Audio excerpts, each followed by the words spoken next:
Once again, major developments in the Russia probe. Today, it is all about the Nunes memo. We speak with Congressman Jim Himes, Democrat on the Intelligence Committee, who is livid about how this is all going down.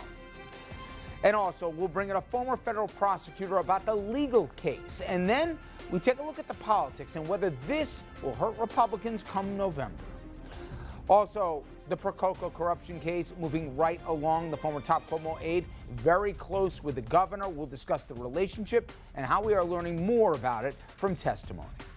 Evening, everybody, and welcome to RFL. I'm Richard French. Thank you very much for joining me this Thursday night. Now, we're still waiting for the release of the Nunes memo. Could be as early as tomorrow. Now, the president, he has reviewed it, and as I said, it should be daylighted as early as maybe tomorrow morning. Could even be this evening, theoretically.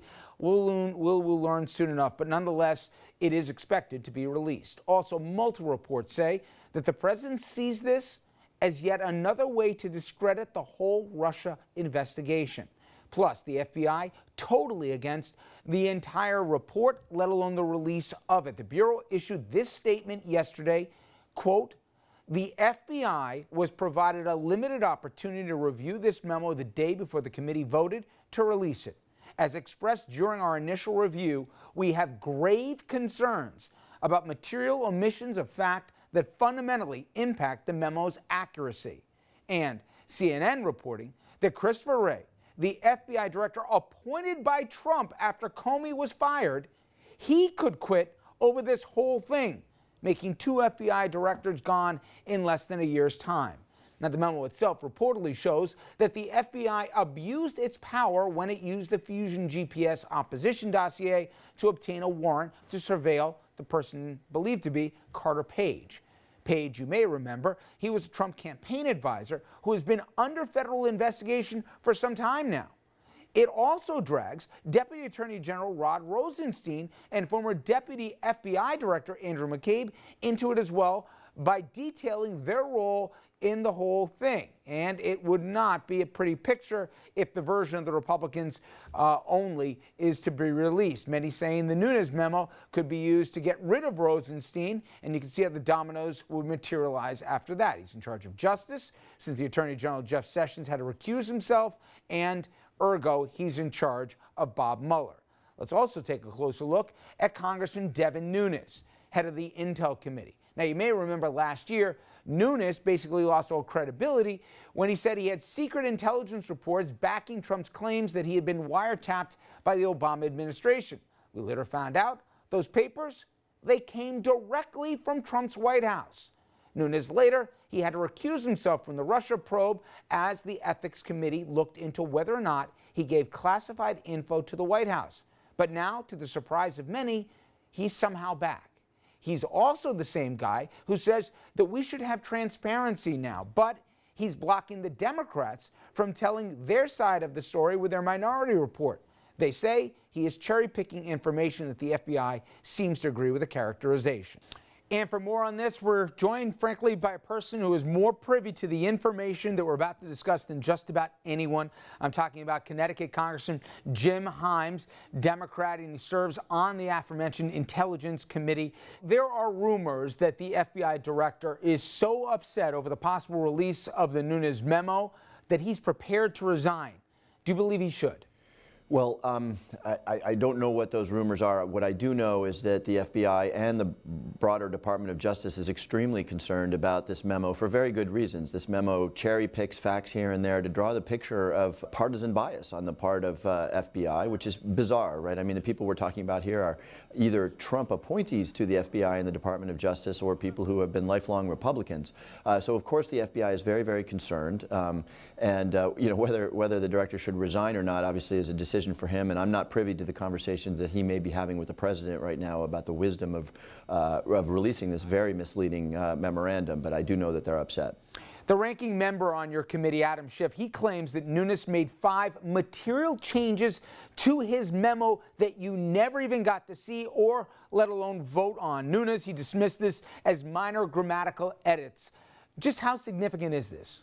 I had a chance this afternoon to hear about and to go specifically through the changes that were made. First of all, you can't make changes to something that the committee has released for public approval. This is very detailed, very, in many cases, classified facts involved here. So you can't make any changes. That's sort of the rule. The changes that were made I would characterize as sort of taking the memo from a 5-alarm fire to a 2-alarm fire. I think they thought, well, first of all, what we're going to do is we're going to show it to members of Republican members of Congress in particular, and they're going to get all upset and they'll get all fired up, start throwing around accusations of malpractice at the FBI, and then once it's submitted to the scrutiny that'll inevitably be submitted to in the White House, well, now we're going to dial it back. So now we've got a 2-alarm fire instead of a 5-alarm fire. And look, that's just, I guess the right phrase is probably dirty pool.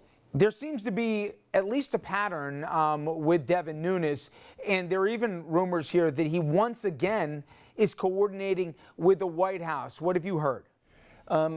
I don't know in this instance if the chairman is coordinating with the White House. Certainly he has a record of that, and certainly many of his activities, from the original run to the White House to suggest that there was spying going on against the Trump campaign, which turned out not to be true, to the accusations against people like Samantha Power and Susan Rice that they had improperly unmasked. These things all turn out not to be true, and in some cases there was clear cooperation with the White House, all in the service of really taking the suspicion off or defending the President of the United States. In this particular case, I don't know, but I do know that he has put together a work product that is full of problems, full of inaccuracies, and in this case, the victim is the Federal Bureau of Investigation. When asked today, Congressman, about the memo and Nunes in particular, Speaker Paul Ryan, he said that he would not remove Nunes as chair, even though it was requested by Democratic leadership. And he went on to say he even supports the release of the memo, saying it's all about, quote unquote,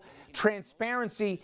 And he said, even though the president said otherwise, that this memo has nothing to do with a Russia probe. What's your reaction to the Speaker's comments? Well, I'm also all about transparency. I am, of course, a little disturbed that a memorandum that is based on classified information that the public won't be able to see, and that, oh, by the way, the members of the committee that voted to release the memorandum had not seen. I am sort of disturbed by the idea that it would be released. But let's release it, and then let's also release the Democratic response to it so people can read them side by side.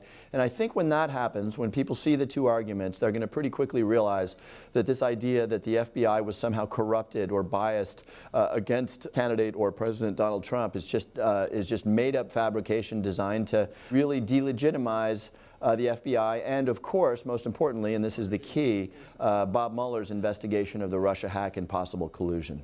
And finally, if this memo, it's about the short game, arguably the long game, many people believe, by both the president and Nunes facilitating it, this is really potentially about a move against Rod Rosenstein. Do you agree? Well, it's hard to say exactly where this could go, but obviously this memorandum, as has been reported in the press, calls into question the behavior of people at the senior-most levels of the Federal Bureau of Investigation and the Department of Justice. As I said before, one of the odd things about that is that pretty much all of the people who are called into question by the memorandum are either Trump appointees or they are people who are lifelong Republicans. So there's just an awful lot that doesn't add up in this memo. Congressman, thank you so much for the time. When we come back, I'm going to bring in my next guest, Mimi Rocco. She's a former federal prosecutor. I'm going to talk about the implications here from the legal perspective and also what this says about the rule of law in America in 2018.